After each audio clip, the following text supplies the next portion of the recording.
Hi friends, welcome to Intermediate Python Programming Tutorial by Code World YouTube channel. My name is Basha. This is fourth video in the Intermediate Python Programming Tutorial. In this video, we are going to discuss about Python counter. Before we discuss about counter, first we need to know what is container. A container is an object that is used to store different elements or objects and provide a way to access that elements or objects. Container is nothing but a data type like a list, tuple, dictionary, and these containers have their own methods to work with data. Before getting to the topic, a request for you friends. If you are first time visiting my channel and want to learn Python programming language, make sure you hit the subscribe button and activate the bell icon to get notifications. Get into the video. Now, counter in Python. Python counter is a container that have count of each of the elements in the container. Let me take a simple example and I'll explain this. To use this counter, first we have to import this counter. This counter is in the collection module.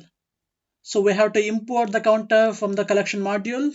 In the Python tutorial for beginners from scratch, I made a video on modules.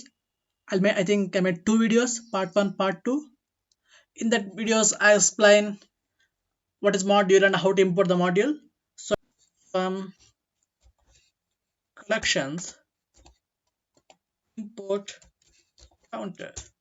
I will take a simple string. Text is equal to welcome to code world. I want to count all the alphabets in this text, how many times they are repeated. So I'll use this counter and I'll count that.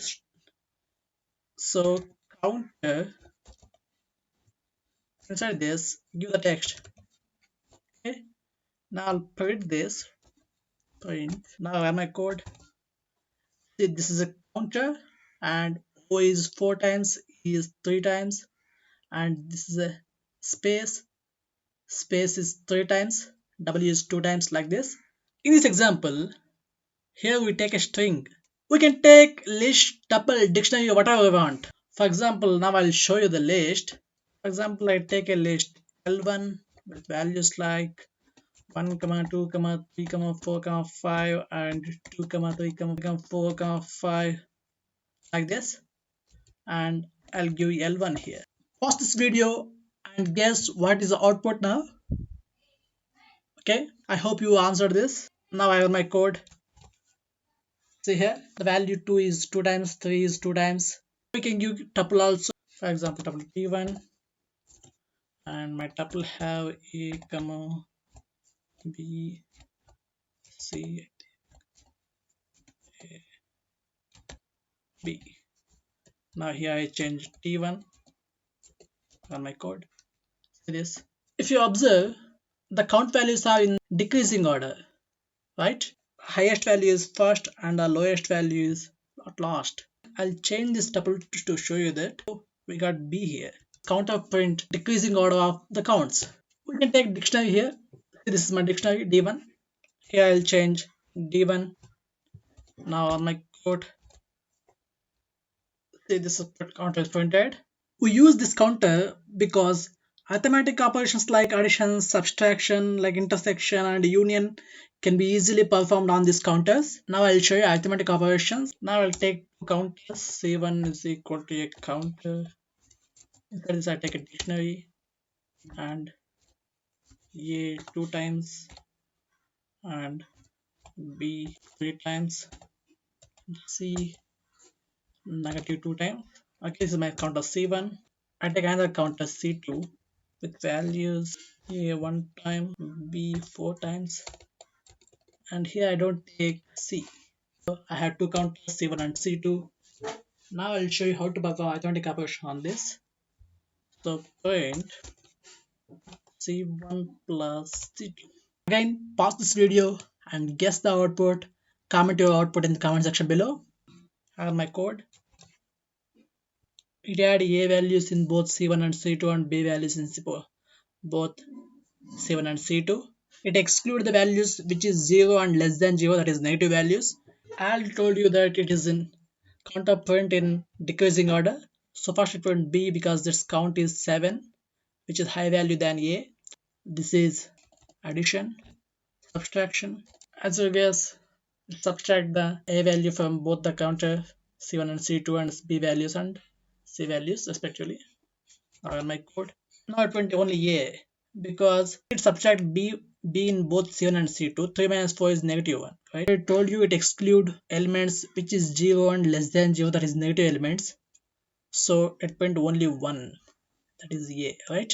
Now intersection. For intersection we use this symbol. For intersection it will give all common positive minimum values. So here the common values between C1 and C2 are A and B, and they are positive, and minimum is 3 and 1. So 23 and 1. The intersection it will give all common positive minimum values. For union we use this symbol. Give all positive max values. Now my code, the common values are A and B and maximum is 4 and 2. That's why it went 4 and 2. This is union. These are 4 arithmetic operations: addition, subtraction, intersection and union. There are some others in the counters. There are elements method, most common method, and subtract method and update method. Now we are going to discuss them. First, elements method. This elements method return all the elements with count greater than 0, that is positive count. So I'll give you an example. See here, I import this counter and I'll take a count. C1 is equal to counter.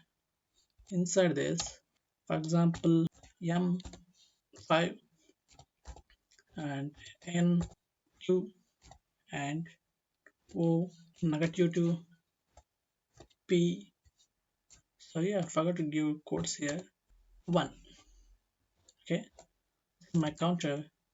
I'll take a variable example R and C1 dot elements print R. Here like this, you got something like this only. So I have to take a list or tuple or something here like this. Then you get list of all the elements with count greater than 0. Now on my code, say M 5 times and N 2 times and P 1 time. This is elements method. Next, most common method. This most common method will return a most common element. So I remove this. Most common. We have choice to give value in round brackets. For example, if I want most common two values, then I get 2 here. Now on my code, here M and N are printed. These are most common two elements. If I give 1, only M is printed. If I give 3, M and P are printed. If you don't give anything, all the elements in the count are printed. This is the most common method. Next, subtract method. To show you the subtract method, I want two counters, so I take counter C1 is equal to counter, and inside this A 2, B 4 and C 3, and I'll take C2 counter. There is C1 counter. We take a dictionary, right? So we can take a dictionary, tuple, add list, anything we want. So now I'll take a list here. A 2 times, B 3 times, C 5 times. This is my C1 counter and C2 counter. Now I'll show you C1 dot subtract C2. I'll print the C1, print C1 on my code. So here the C1 counter is printed. B is 1 and A is 0, C is negative 2. Here the count value with 0 and less than 0, that is negatives, are also printed. A is 0 and C is negative 2. This is subtract method. Next, update method. Update method is same as addition, but the only difference is it also print the values with count 0 and less than 0. For the same example, I'll show update. I'll give update here. Run this code. Here it's to show you the 0 negative also printed. I'll take B here, B negative 1. I don't take any D in C2. Simply I run this code. See D also printed. And if we want to access the elements in the counter, we can access the elements in the counter using index values. But if you give an index value which is not present in inside this counter, then these counters don't throw error. Simply it gives 0. Do the same inside the dictionary or list or tuple, it will throw index error, right? Counters don't throw any error. Here I have a counter C1 with values A and B. For example, if I print C1 of A, this is present in counter C1, so simply it return 1. If I give C1 of C, which is not inside this counter, it will give 0. It will don't throw any error. This is advantage with these counters. That's it for this video, friends. See you in next video. If you like this video, please hit the like button. Comment your opinion on this video in the comment section below. For more videos, please subscribe to my channel. Make sure you hit the bell icon to get notifications. Thank you. Thank you for watching.